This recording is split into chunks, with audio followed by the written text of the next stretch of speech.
Hablemos de asociaciones. Una asociación es una relación entre dos clases.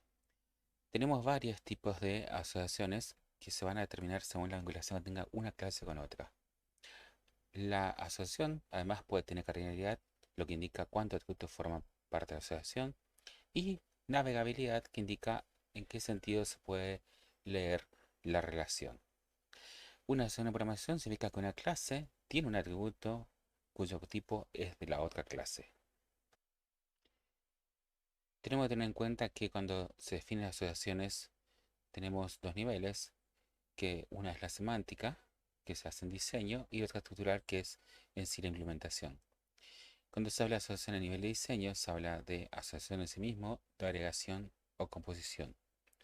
Esto no es importante en nuestro modelado aquí porque ya vamos a tener esto formado, así que vamos directamente a lo que es la estructural, la implementación. Aquí lo que nos importa es leer la cardinalidad, que puede ser simple o múltiple, o sea, una o varios, y la navegabilidad, que puede ser en una dirección, hacia un solo lado, o bidireccional, que se puede leer hacia los dos lados. Veamos entonces los tipo de combinaciones que puede haber. Primero tenemos la asociación simple, en la cual una clase está asociada únicamente a otra instancia. Tenemos el ejemplo aquí de cuenta cliente, donde la cuenta con este número está asociado a un cliente que es Pepe López.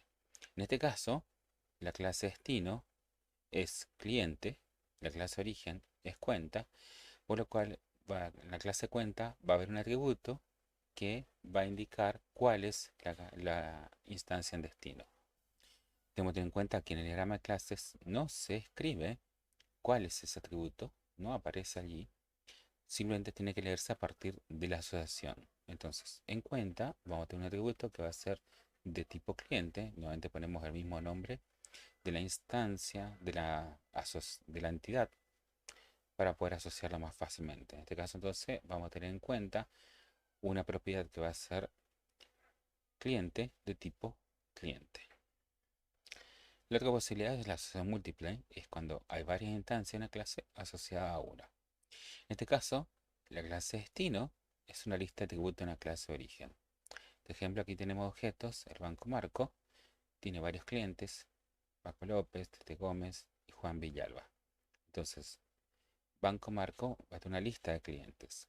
En la implementación, esto lo vemos así, con la flechita o con la relación que dice que tenemos de uno a muchos. Esto es bastante similar a una relación de tablas. La implementación aquí va a ser distinta. Lo similar es, lo que se mantiene igual es que en el banco, como es la clase origen, va a tener el atributo en sí que va a representar al cliente. Pero como son varios clientes, esto no puede ser más una propiedad simple, sino que va a tener que ser una lista, a un tipo de colección que pueda guardar los distintos elementos con que se relaciona. Entonces, en el banco, internamente, vamos a poner una colección de tipo list o un tipo de colección de cliente, por lo general esto tiene que ser genérico, y se van a agregar no una propiedad, porque una propiedad solamente puede acceder a un elemento, sino que se van a agregar métodos que van a seguir una regla estandarizada de cómo se van a llamar, que van a permitir mínimamente agregar, quitar y obtener la lista de los elementos que estén asociados. En este caso, en este ejemplo vemos agregar cliente, remove cliente para remover, quitarlo, y get all clientes para obtener todos los clientes.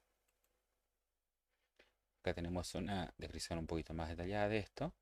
En la clase origen se implementa un campo como una lista del tipo de datos de la clase destino. No hay setter ni getter, ¿sí? Y en lugar de esto vamos a agregar estos métodos para agregar, remover, obtener este completo. Pueden haber más métodos, ¿sí? Esto sería lo básico de suele haber. Entonces, para agregar se haría así, objeto.add el nombre de entidad, y acá el objeto que se agrega. Para remover, algo similar, solo que la palabra remove. Y en otro caso, para tener toda la lista sería con getAll. Y por último tenemos la asociación bidireccional, que tenemos aquí la cardinalidad, puede ser simple o puede ser múltiple, eso no importa.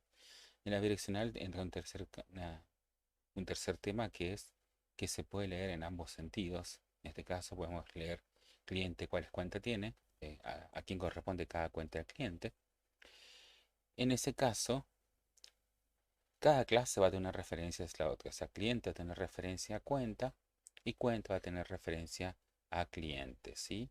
Y esa referencia, si es simple, es un atributo y si es múltiple, va a ser una lista.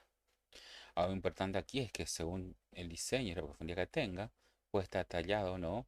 Esto detalla implementación. O sea, a veces esto viene muy por arriba y uno tiene que inferir básicamente por esto, por el número de objetos que va a haber, cómo implementarlo. Y probablemente aquí la visibilidad de estos atributos no estén detalladas de forma correcta o simplemente ni estén. Entonces es algo que hay que resolverlo a nivel de programación. Algo vamos a en la parte práctica. Entonces, para cerrar la sesión direccional dice, tenemos que evitar la asociación de un objeto tenga una referencia a otro, pero este no tenga referencia primero. Entonces, la asociación entre objetos en la asociación direccional tiene que hacerse sincronizada.